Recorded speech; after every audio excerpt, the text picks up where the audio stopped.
All right, part two. Now, keep in mind, there's a lot of things that I didn't know were happening at this time. About this time when I met her, she was actually doing a lot of pornography with her husband, which is easily searchable on the links. People are trying to say I'm posting revenge porn. Posting a link to a website is not revenge porn. All right? If I posted a video of her sucking my dick and she's never done pornography, that's 100% revenge porn. I haven't posted revenge porn. I'm not harassing her. I'm just putting the facts of these stories out there. So I didn't know about any of that. I ended up finding out about it later. Anyway, after the show, she qualified. She started coming to see me a lot. She stayed at my house for weeks on end from May, June, July 4th. It was the first time Eric found out about me. My son was there the whole week, so my son knows that I had sex with her. So I'll be bringing him to court if that's what she's going to try to fucking play. Also, Tristan knows that she had sex with me, and he was there for that kind of shit also, among other people. But we're not going to get into that too much right now. We're just going to try to keep the timeline of the story going so that people understand where this went from. So I had her set up with a photo shoot with Alex Roman for free. I had her set up with a photo shoot with Joe Reiser for free. There's a picture on there. You can actually see me in the background on her Instagram. There's other stuff where I used to be tagged, and there's still some tags from Nationals and stuff where she's thanking me. Nationals, Milwaukee. My old screen name is there, IFBB Pro Chris. But a lot of the tags disappeared because she ended up getting that profile deleted by saying that I was defaming her or something. No, I wasn't even defaming her. I was saying that she was being abused by her husband. After she put out a video that was literally defamation. So, no, I'm sorry. The caption to the video was defamation. The actual video is her talking about me prepping her for a November show, but we'll get to that in a minute. So anyway, July 4th, she spent at my house, which also happened to be right around her wedding anniversary. So she spent her first wedding anniversary with me in Boynton, with me and my son. And then August, Eric took her phones from her, started locking her in the house, so she says. But she was sharing her location with me on her phones these entire time, so I could see where the phones were. And I'm not sure if this is when she had lost her job yet or not, but the phones were at the hospital. And when I finally talked to her, she said the phones Eric took to the hospital and he locked her in the house. So there was some crazy shit. Now, whether that's true or not is on whatever she said to me. So I'm not 100% on that because I wasn't there. I never saw it. I was only at their house 3 times. I was invited every fucking time. So that's that. So August, she didn't talk to me for like 7-8 days. She was talking to my son actually through an Instagram post. And I think her sister was on her Instagram at the time. And she sent a message to me that she was coming to my house. And we had a Spotify account that we were sharing. She used 2 songs to tell me that she was on her way, which was like a Tiesto song, or Can't Wait to See You, which is the other song. Like, that's how she was. A little weird, but I saw it. I'm like, what the fuck is this? So she showed up at my house on August 20th. I had a phone conversation with her and her parents about Eric. They had decided that her mom was going to fly into Jacksonville and she was going to go back up there, and then they were going to move her to Michigan temporarily until they could get away from Eric. So she went up there and she went back with her mom to Michigan, where she was there for a month, still sharing her location with me the entire time. She'd send me like masturbation videos. She'd send me cute things. One day we had an argument because she was going through a lot. Her grandmother died. Her mom actually tried to kill herself, who she doesn't want me to tell anybody, but I don't care anymore because her mom died. And so Sonny had to go through that, taking care of that. It was a lot. And so like I kind of like said something to her, and I was like, you haven't done anything you were supposed to do. I was like, you're literally falling behind the 8 ball. And she just snapped and lost her shit. So she's like, don't ever talk to me again. So I didn't call her. So then I have a text message that I could post up if I have to, that where she's like, I thought after the second day you would definitely call me back. And I'm like, you told me not to call you. I don't know what you want from me. I go, this relationship's been absolutely ridiculous. I go, I can't call you half the time because your husband's around. And or your parents can't stand me or whatever. So anyway, she gets stuck there finally. She says she has to go back to Florida. Mom guilt trips her, says she's leaving her. And I'm just like, your mom just tried killing herself and she's bitching about you leaving her? So she went back to Florida. I didn't hear from her for a couple days. Didn't hear anything. Disappears completely. Goes home. Must have gotten high as shit or something from Eric, or beat up. I'm not really sure what. So I decided to do a show in Daytona on October 1st. I decided to get prep for 4 weeks for it, and I ended up winning it.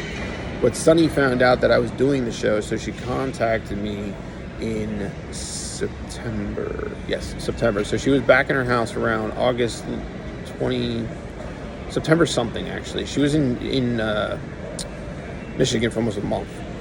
So anyway, she's like, hey, do you care if I come to your show? And I'm like, why? She's like, well, I want to see you. And I'm like, all right, fine, whatever. I was like, here's my hotel address, or not hotel, Airbnb address. I was like, you can come.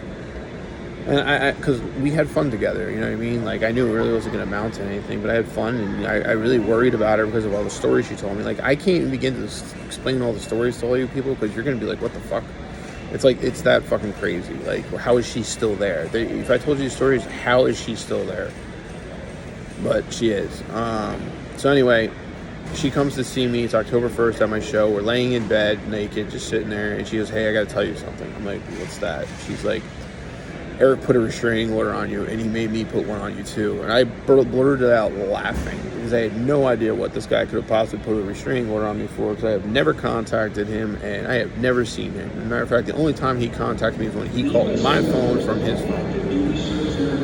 So anyway, this motherfucker, after I go for tanning, Sunny's staying in my room, I go for tanning, we go shopping, I come back, Eric is sitting in the lobby of my hotel and calls the police on me, trying to say that I'm violating a restraining order. The cops come.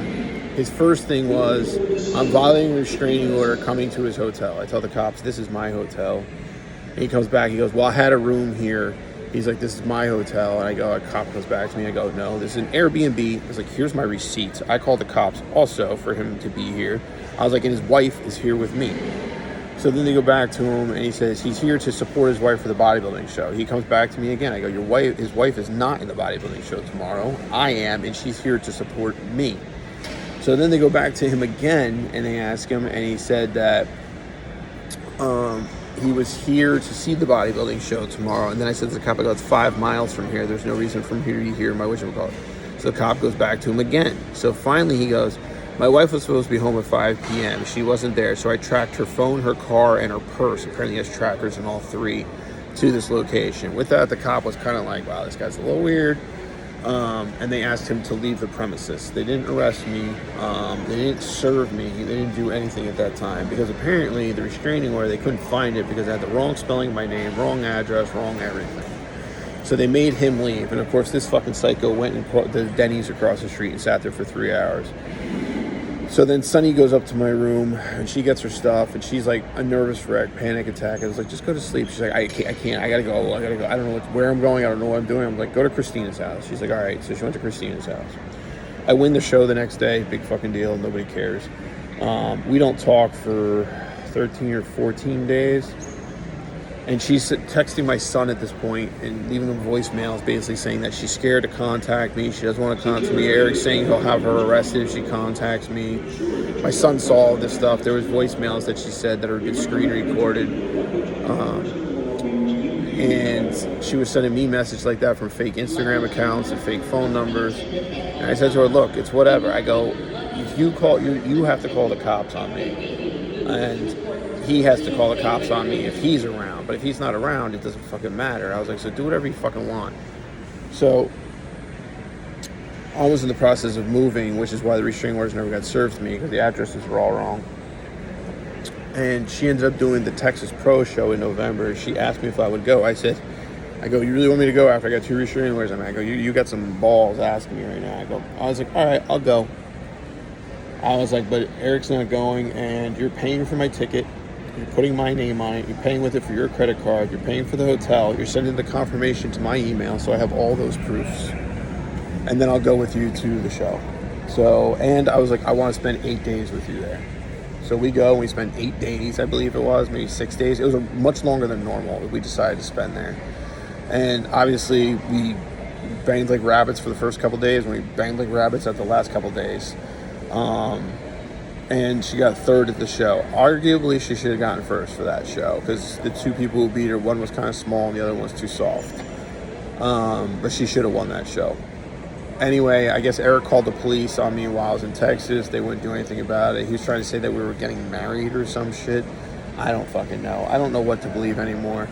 I'm really confused about the whole situation there. But anyway, I'm just really upset about the restraining order. So anyway, she wins that show, and then she goes to Delaware. I wasn't going to Delaware with her because her dad was there, her family was there, and it was family time, and I didn't want to interfere, and under the circumstances, I didn't want to cause any problems. Peaked her for that show also, even though George claims he peaked her for that show, and she won that show. Then Eric showed up uninvited, and that caused a shit show. Gary Udit and him got in a fight at the show, where Eric is pretty much... If Eric causes any kind of problems, he's usually banned from the shows. He was supposed to be banned from the Olympia, but Gary wasn't there. So that caused a slight problem for me, but whatever. So anyway, she ended up winning that show, and that's November.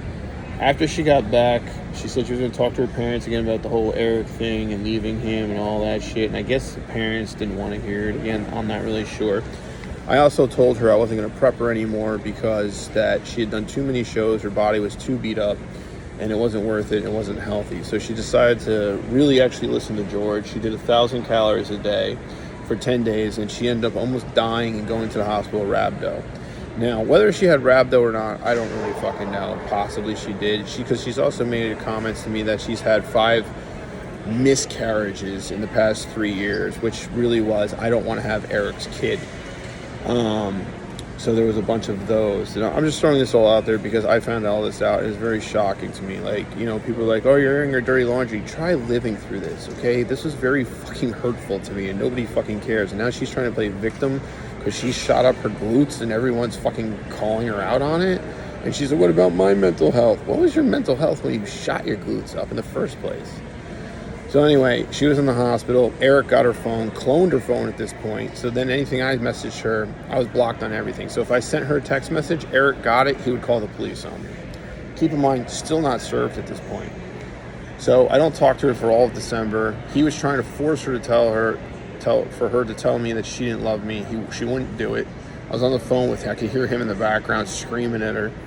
And I just kind of like walked away. So Christmas was coming, and I decided... I had to drive back to Pennsylvania. I said to her, hey, I was like, hey, I know you don't want to talk. I was like, I don't think you want to talk. I don't know, but I am driving through Jacksonville. If you want to talk, I'll stop and get a hotel. That's the story I just popped up. There was the address for that hotel. And we could talk. And she said, absolutely, I want to talk. There's so much I have to tell you. Okay, I'm an understanding person. I do care for her at the same time. At least I did back then. I don't anymore because of all these restraining orders. So we talk. She tells me that one thing led to another. She's having a problem with her parents. Marissa's got a problem with me for whatever fucking reason. Apparently she thinks I was harassing her, but really it was Eric with fake Instagrams and fake text messages and all kinds of shit harassing her. Because harassing her, I win nothing in harassing her. And harassing Sunny's sister, all I get is Sunny upset with me. So why would I harass her? It makes no sense, but this is what these people believe. You know, I did say couple things about her sister. I did say what Marissa put on that new video where I said she would never get her pro card or amount to anything. But that was out of context and based on a conversation that I had with Sunny telling me about how crappy of a person her sister is when it comes to following through with anything and her work ethic. So the context of that kind of matters. I'm not denying I didn't say it. I did say it. I absolutely 100% said it. But you know what? It put a fire under her ass and she proved me wrong. Good for her. So the other thing she told me is that Eric was dying of cancer, and this was the second time he had the same kind of cancer. It was some kind of metastasized thing through here, supposedly. Now, I just saw him recently. I don't think this part's true at all, but that's what she said. So I took it as that she was going to stay with Eric basically until he died. I looked it up. He has a 5% chance to live 5 years if this is a real thing. And I was like, all right, well, I'm not going to wait 5 years. And then she told me, I have no intention of staying with him or nursing him while he's dying. Her mom's going to have to do it. His mom's going to have to do it. I want nothing to do with him, which I was really shocked that she said that. But I could also understood if she would have stayed with him. I mean, if I was dating somebody, even if I was kind of my last leg with them, I would have stayed with them if they're dying. So I got that. So I tried to stay away. Christmas Day, I get a text message from a fake Instagram account that says, I love Chris78. I still have a picture of it. It says, I never want to spend another Christmas without you. Had to be her. Because every time we made fake accounts, it always ended with 78. Nobody else knew that. And I was kind of like, wow. So then she tells me that she's looking to go with Hani Rambod as a coach because Farah almost killed her. And I said, well, that's probably a smart move for you politically speaking and marketing speaking. And she's like, yeah, he wants to pay to train me. He wants to pay for me for Evogen. He wants to pay to do my videography stuff. And then I'll help expand my YouTube and all that stuff. And I was like, well, how much are you going to get? Like 40, 60 grand? She's like, yeah, supposedly. So that all goes through. He ends up not doing any of it, not doing her nutrition, not doing her videography stuff, only paying her $1,000 a month. So that was a complete flop. Again, I didn't hear from her again from all of January until February. I started to hear from her again. I had a bunch of missed calls that I never answered because they were on Skype, I think, and I don't even have the notifications on there. So I just let it go. So I'm going to let this video go for here, and then I'll continue it later.